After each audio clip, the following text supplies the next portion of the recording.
오늘은 어린이, 청소년 주일, 그리고 교회 교육 주일입니다. 그래서 짧은 동화로 이야기를 시작해 보겠습니다. 백설공주를 다 아시죠? 네, 못된 새어머니와 착한 백설공주, 그리고 7 난장이 사이에 얽혀있는 이야기입니다. 백설공주는 예쁘다는 이유 때문에 숲속으로 쫓겨나게 되지요. 거기에서 7 난쟁이들의 도움을 받아 간신히 목숨을 구합니다. 그런데 공주가 살아있다는 것을 안 왕비가 이번에는 직접 박물장수로 변장하고 찾아와서 결국 그녀에게 독사과를 먹이고 말지요. 어쨌든 백설공주는 멋진 왕자 덕분에 삼켰던 독사과를 뱉어내고 행복하게 사는 것으로 이야기가 끝납니다. 예전에 저는 아이에게 이 이야기를 들려줄 때마다 백설공주가 얼마나 어리석은지를 함께 설명해 주었습니다. 왕비에게 한 번 당했으면 교훈을 얻어야 되는데 몇 번이나 같은 방법으로 당했다는 부분 때문에 그랬습니다. 그리고 왜 옛날 공주들은 하나같이 똑부러지게 자기 할 일을 못하고 굳이 외모가 잘생긴 남자, 그것도 멋진 왕자를 만나야만 인생이 행복해져야 되느냐, 이렇게 반문했던 기억이 납니다. 이 동화에는 거울이 하나 나오지요. 왕비가 자기 아름다움을 확인하기 위해서 날마다 거울아 거울아 이 세상에서 누가 제일 예쁘니? 라고 묻던 거울입니다. 네, 왕비님이 제일 예쁘십니다 라는 대답이 나오면 그날은 하루 종일 행복하게 지내지요. 그러다가 어느 날인가부터 백설공주님이 제일 예쁘십니다 라는 대답이 나오니까 그때부터 공주를 제거하기로 마음을 먹습니다. 이 거울이 어떤 거울인지 잘 아시죠? 진실만을 말하는 거울입니다. 사실 좋은 마법을 가진 거울인 거지요. 이 동화를 보면서 눈앞에 있는 것이 아무리 진실이고 진리라고 하더라도 그걸 받아들이는 사람의 마음에 따라서 그 행동은 완전히 달라지는구나, 이런 교훈을 얻은 적도 있습니다. 그런데 우리에게도 이런 마법 거울 같은 게 하나씩은 있지요. 혹시 뭔지 짐작이 가실까요? 네, 성경입니다. 성경은 분명히 진리이신 하나님 말씀이 기록되어 있는 책이지요. 그런데 이 진리가 바울 같은 사람에게 들려졌을 때는 사랑과 평화를 전하는 복음의 도구가 되었다가 히틀러 같은 사람에게 들려졌을 때는 다른 인종들을 학살하고 말살하고 억압하는 도구로 악용되기도 했습니다. 거울아 거울아 이 세상에서 누가 제일 예쁘니? 라고 물은 뒤에 자기가 원하는 대답만 기다렸던 왕비처럼 나도 성서에서 내가 보고 싶고 듣고 싶은 것들만 보거나 듣고 있는 건 아닌가, 이런 반성도 해보았습니다. 그리고 성서야 성서야 내가 얼마나 하나님의 자녀답게 살고 있니? 라고 물었을 때 당신은 지금 잘못 가고 있습니다 라는 대답이 나와도 겸손하고 열린 마음을 가지고 귀 기울여 들을 수 있어야겠다는 생각도 해보았습니다. 성경은 우리에게 당신이 지금 가고 있는 길이 올바른 길인지 끊임없이 살펴보라고 교훈합니다. 그리고 이 교훈에는 제 아무리 큰 권력을 가진 왕이라고 해도 예외가 없었지요. 오늘 말씀은 신명기입니다. 사실 이 신명기 오늘 함께 읽은 말씀은 이스라엘 백성들이 가장 중요하게 여기는 구절 중에 하나입니다. 신명기를 저술한 역사가들이 지닌 독특한 관점이 하나 있습니다. 바로 이스라엘이 고통을 당하는 이유가 하나님의 진노 때문이다, 이렇게 설명하고 있다는 점인데요. 하나님을 잊고 우상을 숭배하게 한 일이 결국 공동체 전체를 몰락하게 만든다, 이런 관점입니다. 이것을 신학적으로는 신명기 사관이라고 합니다. 이 신명기 사관이 주목을 받는 이유가 있는데 그 이유는 바로 이런 비판이 최고 권력자들 그리고 위정자들을 주로 향해 있다는 점 때문에 그렇습니다. 신명기에는 백성들을 우상 숭배로 이끈 사람들이 바로 지도자들이었다, 이렇게 밝히고 있습니다. 심지어 이스라엘 역사 중에서 가장 훌륭한 왕이라 불리던 다윗이나 솔로몬도 이런 성경의 비판에서 자유로울 수 없었습니다. 특히 솔로몬 시대를 한번 보십시오. 전 국토에 걸쳐서 대규모 건축 사업이 동시다발적으로 진행이 됩니다. 역대하 2장을 보면 솔로몬이 성전과 궁전을 건축하기로 결심하는 장면이 나오지요. 그래서 거기에 필요한 일꾼들을 뽑았는데 그 규모를 다시 한번 들어보십시오. 짐꾼만 7만 명, 그리고 산에서 돌을 떼어내는 석공만 8만 명이었다고 합니다. 그리고 그 일을 감독할 관리자만 3,600명이었다는 거죠. 그리고 이들이 성전과 궁궐을 짓는 데만 동원된 이 15만 명이요, 성전 건축에만 7년, 그리고 왕궁을 건축하는 데 다시 13년을 보냅니다. 얼마나 규모가 큰 공사였는지 알 수 있지요. 대표적인 두 공사만 이렇고요. 바로의 딸과 결혼할 때는 그 공주를 위해서 궁을 하나 또 지어줍니다. 그 밖에도 열왕기상 9장 19절을 보면 솔로몬이 자기에게 있는 모든 국고성, 병거성들, 마병의 성들, 예루살렘이나 레바논, 그가 다스리는 온 땅에 건축하고자 하던 것을 다 건축했다, 이렇게 기록이 되어 있습니다. 그런데 신명기 역사가들은요, 이것들을 풍요와 번영이라고 해석하지 않습니다. 오히려 이런 건축 사업들의 결과에 대해서 솔로몬이라는 걸출한 왕이 번성했던 것만큼 일반 백성들의 삶도 그만큼 풍요로웠는가, 특히 이런 건축 사업에 대해서 하나님의 마음에 흡족했는가, 또는 하나님 마음에 들었는가, 이런 날카로운 질문들을 던지고 있거든요. 그래서 성경을 보면 솔로몬의 치적이나 권세, 그리고 국가의 번영과 발전이 얼마나 컸는가를 기록한 곳은 많지만 그 어디에도 이런 모습을 보고 하나님께서 참 기뻐하셨다, 하나님 마음에 흡족했다, 이런 기록은 보이지가 않는 겁니다. 물론 성전을 건축하고 나서 하나님께서 솔로몬에게 이런 말씀을 하긴 하십니다. 내가 이 성전을 거룩하게 구별하겠다. 내 눈길과 내 마음이 거기에 있을 것이다. 열왕기상 9장 3절 말씀입니다. 이 짧은 말 한마디를 하긴 하셨는데 그 뒤에부터 나오는 4절 이하 9절을 보면 온통 솔로몬에게 하시는 경고들입니다. 한번 들어보십시오. 내가 그들에게 준 땅에서 끊어버릴 것이다. 내가 거룩하게 구별한 이 성전이라도 내 앞에서 던져버릴 것이다. 이스라엘은 모든 민족들 중에서 속담거리와 이야기거리가 될 것이다. 이 성전이 높을지라도 지나가는 자마다 놀라며 비웃을 것이다. 아, 저들이 하나님 여호와를 버리고 우상을 숭배하더니 결국은 여호와께서 이 모든 재앙을 그들에게 내리셨구나.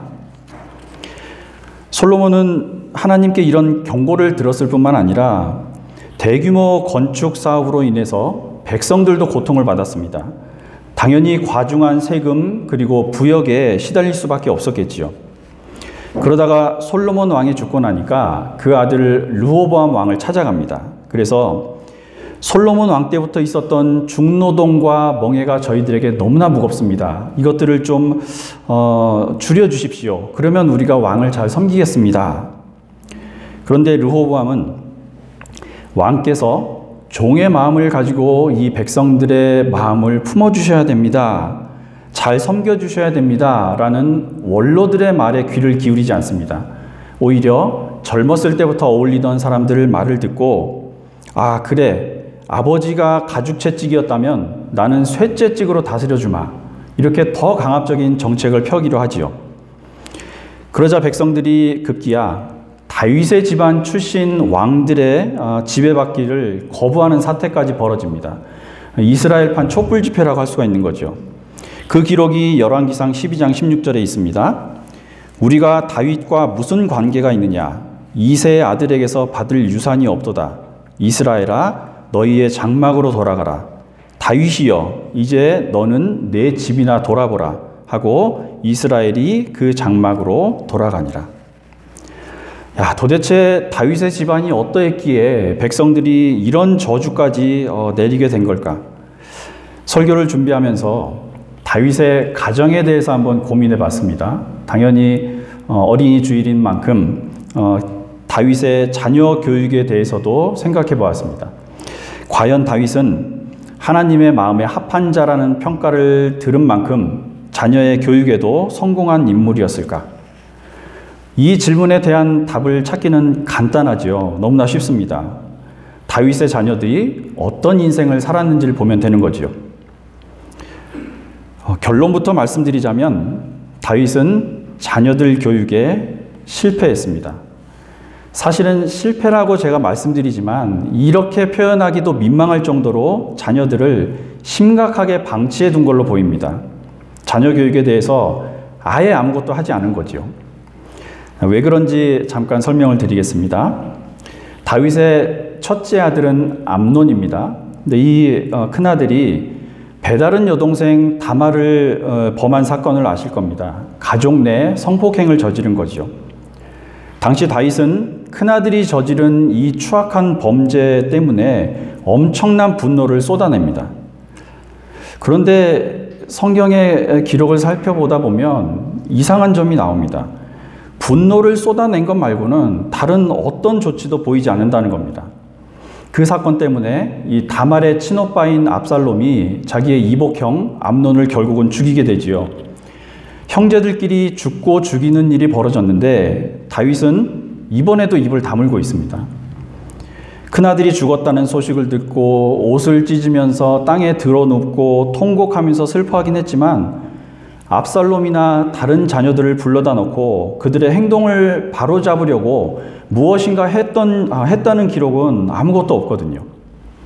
심지어 형을 죽였던 압살롬이 잠시 지방에 근신하다가 아버지 다윗의 왕위를 빼앗기 위해서 반란을 준비하는데도 아무런 대비도 하지 않지요. 그러다 결국 압살롬에게 쫓겨서 도망치기도 합니다. 다윗의 행적 어디를 보아도요, 아버지로서 자녀들을 훈육하거나 말씀으로 잘 양육했다는 기록은 찾아볼 수가 없더라고요.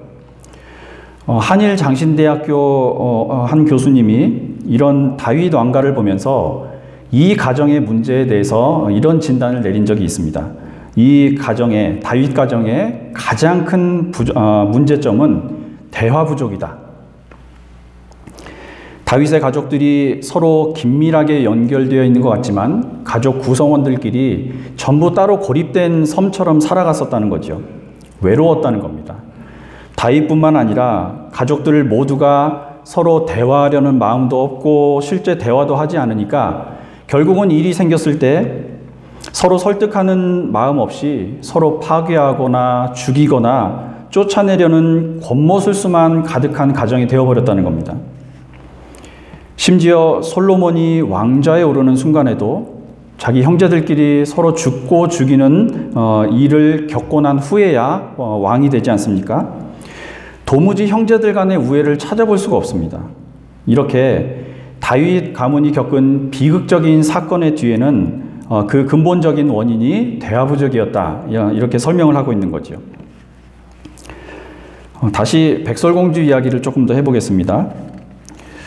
백설공주는 자기를 해치려고 찾아온 왕비에게 계속 문을 열어주었습니다. 왜 자꾸 문을 열어주었을까? 저는 이 백설공주가 궁에서 대우만 받고 자랐기 때문에 밖에 나와서는 현실 적응을 잘 못했구나라고 이렇게만 생각했었습니다. 그런데 이 백설공주가 자꾸만 낯선 사람에게 문을 열어준 원인을요, 전혀 다른 방식으로 고민한 분이 계시더라고요.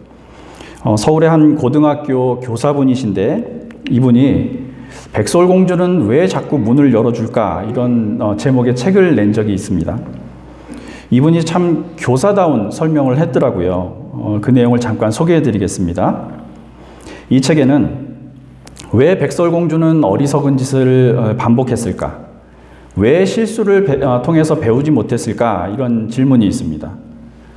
못된 왕비 때문에 몇 번이나 죽을 뻔하니까 난쟁이들이 공주님 제발 절대로 낯선 사람에게는 문을 좀 열어주지 마세요 라고 충고하지요. 그런데도 또 열어주었다가 결국은 독사가를 먹고 맙니다. 자, 이분은 이 백설공주가 예쁜 머리핀이나 허리띠 같은 것 때문에 결국은 그런 것들을 그리워하다가 독사과를 먹게 된 이유가 허영심 때문이거나 아니면 철이 없어서 그런 게 아니라고 설명합니다. 그러면 왜 자꾸만 문을 열어주는가? 그 원인은 바로 백설공주의 외로움 때문이었다는 겁니다. 어려서는 친엄마를 잃고 커서는 난쟁이들과 같이 생활한 백설공주의 하루 생활을 한번 상상해 보라는 거지요. 왕궁에 있을 때는 나라 일에 바쁜 아버지와 거의 대화가 없었을 테고요. 숲속으로 와서는 난쟁이들이 일터로 나간 사이에 혼자서 그 집안일들을 다 해야 했을 텐데 공주로 자란 몸으로는 쉽지 않은 노동이었을 거라는 거죠. 주위에는 말벗 하나 없고 일을 도와줄 사람도 하나 없으니 혼자서 하루 종일 그 많은 집안일을 감당해야 했을 겁니다. 그러다가 저녁에 일 때문에 지쳐서 난쟁이들이 돌아오면 이 난쟁이들은 피곤하니까 일찍 잠자리에 들었을 테고 백설공주는 또 그 뒷정리를 다 하고 난 후에야 혼자서 외롭게 잠을 청할 수 있었을 거라는 거죠. 이런 일상을 생각해 보면 아무리 위험한 만남이라고 해도 외진 곳까지 일부러 자신을 찾아와서 먼저 문을 두드려주고 얘기를 들어주려는 이 사람이 얼마나 고마웠겠느냐는 거죠. 그 외로움 때문에 백설공주는 10번이고 20번이고 위험을 감수하면서까지 문을 열어줄 수밖에 없다는 겁니다. 그래서 이분은요, 백설공주를 보고 어리석다, 철이 없다라고 욕을 할 것이 아니라 대신 그 외로움에 먼저 공감하는 태도를 가져야 된다고 충고합니다. 아무리 바쁘고 힘들어도 자녀들, 아이들을 하루 종일 외롭게 두지 말라는 거지요. 저도 이 책을 읽으면서 아차 싶었습니다. 이 백설공주 이야기에서 전혀 생뚱맞게 자녀들을 외롭게 두지 말라는 이런 교훈을 얻게 될지는 생각도 못했거든요. 마녀의 독사가가 백설공주를 죽인 게 아니라 엄마의 결핍 그리고 바쁜 아빠의 일상에서 온 외로움이 백설공주를 계속해서 사지로 내몰고 있었던 거죠. 다윗의 자녀들도 마찬가지 상황이 아니었습니까? 외로움이나 대화 부족이라는 건 그렇게 위험한 거죠. 곧 오늘 말씀을 다시 한번 들어보십시오. 곧 너와 내 자녀들과 손자 손녀들이 평생에 하나님 여호와를 경외하도록 두려워하도록 동행할 수 있도록 가르치라는 거죠. 그리고 언제 가르쳐야 되냐면 자녀들에게 부지런히 가르치며 집에 앉을 때나 길을 갈 때나 누워 있을 때나 일어날 때에도 늘 이 말씀을 가르치라. 심지어 어디까지 기록을 해놓으라고 합니까? 집 문설주와 바깥 문에까지 기록을 해놓으랍니다. 온 집안이 하나님 말씀이 기준이 되어서 행할 수 있도록 가르치라는 거죠. 자녀들이 자기들 뜻대로만 살지 않도록 또는 자기들끼리만 지내도록 방치하지 말라는 겁니다. 더 근본적으로는 아무리 생활에 바쁘고 처리해야 될 일이 많고 만나야 될 사람이 많고 하루하루 견디기 힘든 상황이라고 하더라도 적어도 부모이고 어른이라면 가정에서 자녀들과 그 삶이랑 말씀을 붙들고 함께 이야기를 나눌 수 있는 시간이 반드시 필요하다는 겁니다. 다윗도 부모였지만 자녀 교육에 대해서는 아무것도 한 것이 없었습니다. 물론 왕으로서 얼마나 바빴겠습니까? 수시로 생기는 정적들도 견제하거나 제거해야 되지요. 외적들도 물리쳐야 되지요. 결정하기 어려운 재판이 자기 앞에 있으니까 이 재판까지 하면서 나라를 다스려야 하는 일이 얼마나 힘들고 버거웠겠습니까? 그러나 부모들이 바쁘다고 해서 말씀과 신앙으로 양육하는 일을 소홀히 하면 우리 아이들도 결국은 이 백설공주처럼 스스로 위험하다는 걸 느끼면서도 눈앞의 이익이나 유혹, 거짓에 쉽게 넘어갈 수밖에 없는 사람으로 성장해 버린다는 거죠. 이 사람이 나에게 해가 되는 적인지 유익한 친구인지 전혀 분별하지 못하고 순간의 위로가 그리워서 순간의 관심이 그리워서 마음은 활짝 열고 마냥 어울려 버리게 된다는 겁니다. 그리고 나서 뒤늦게 이거 이상한 사과였구나 라고 깨달아 봐야 이미 독은 온 몸에 퍼지고 난 다음일 거고요. 아이들을 위한 주일을 보내고 있습니다. 적어도 우리 교회에 속한 아이들 그리고 다음 세대만큼은 외롭지 않게 성장하게 되기를 바랍니다. 사실 아이들뿐 아니라 가족 구성원들 누구라고 하더라도 외롭거나 대화 없이 지내서는 안 되는 거지요. 그래도 특별히 가정에서는 부모님들이 그리고 교회에서는 모든 어른들이 부지런히 우리 아이들을 말씀으로 양육하는 일에 무조건 관심을 갖고 힘을 쏟아주셔야 됩니다. 그리고 마법 거울처럼 성경이라는 거울을 들고 날마다 집안 구석구석 그리고 교회 구석구석을 비춰가면서 물어보시기 바랍니다. 하나님, 이 세상에서 누가 제일 좋은 부모입니까? 이 세상에서 누가 제일 좋은 교사입니까? 하나님, 이 세상에서 누가 제일 좋은 할아버지, 할머니입니까? 하나님, 이 세상에서 누가 제일 좋은 성도입니까? 이 질문을 받고 성경을 기준으로 해서요, 그건 바로 너다. 이런 대답을 듣는 저와 여러분들 되시길 바랍니다. 그렇게 어른들이 먼저 닦아놓은 토양 위에서요, 결국은 우리 다음 세대 아이들이 오늘 신명기 말씀처럼 복을 받고 젖과 꿀이 흐르는 땅에서 크게 번성하는 역사를 체험하는 세대가 될 것입니다. 가정마다 이런 복을 구하고 누리시는 귀한 가정 그리고 이 한 주 보내시기를 진심으로 마음 다해 축원합니다. 우리 바울 사도가 에베소 교회에 보낸 편지 한 곳이 있습니다. 그리고 지혜 잠언 한 곳, 이렇게 두 곳 함께 읽고 마치겠습니다. 에베소서 6장 4절입니다. 네, 함께 읽겠습니다. 또 아비들아, 너희 자녀를 노엽게 하지 말고 오직 주의 교훈과 훈계로 양육하라. 잠언 22장 6절 말씀입니다. 마땅히 행할 길을 아이에게 가르치라. 그리하면 늙어도 그것을 떠나지 아니하리라. 아멘. 우리 준비된 자료를 보시고 공동기도 드리겠습니다.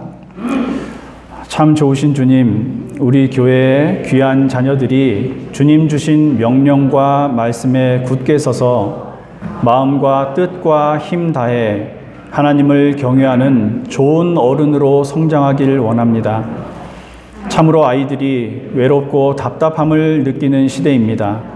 아이들에게 좋은 신앙의 본을 보여 더욱 주님 닮아가는 좋은 가정, 교회 되게 하옵소서. 아이들을 두 팔 벌려 맞으시며 이들이 내게 오는 것을 막지 말고 그대로 두라. 천국이 이런 자들의 것이다 라고 하셨던 참 좋으신 예수님 마음을 품게 하옵소서. 예수님 이름으로 기도합니다. 아멘.